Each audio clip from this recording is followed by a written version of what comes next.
जय श्रीराम मित्रांनो. दुपारची चहाची वेळ, गरम गरम चहा तर आणला, पण मला काही पिऊ नाही वाटलं. मग मी निघाले दवाखान्यात. इथे मी छोटासा वॉफल घेतला, म्हणजे बाउल घेतला चॉकलेटचा आणि निघाले. दादांना रिक्वेस्ट करत होते, दादा प्लीज थोडंसं फास्ट चला ना. दादा बोलले हां, मला कसं तरी होतं आहे, प्लीज लवकर न्या मला.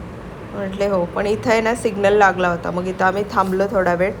जसं सिग्नल सुटतो तसं दादांनी फास्ट ऑटो घेऊन गेले.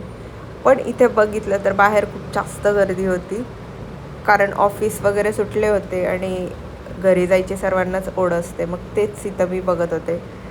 कधी एकदा दवाखान्यात पोचते, औषध घेते, असं झालं होतं मला. बघते तर काय इथे बापरे, चिकन आणि मटण, लोकांची गर्दीच गर्दी. मला तोंडात खूप पाणी आलं होतं, पण मी काहीच करू शकत नव्हते, मला बरं वाटत नसल्यामुळे. दवाखान्यात पोचले, इथं पण वेटिंग, वेट वेट वेट. मग काय, आला माझा शेवटी नंबर. डॉक्टर बोलले तुम्ही जास्त ताण नका घेऊ, आराम करा, उन्हाचे दिवस आहेत. मग औषध घेऊन मग मी घरी यायला निघाले. चला तर मग.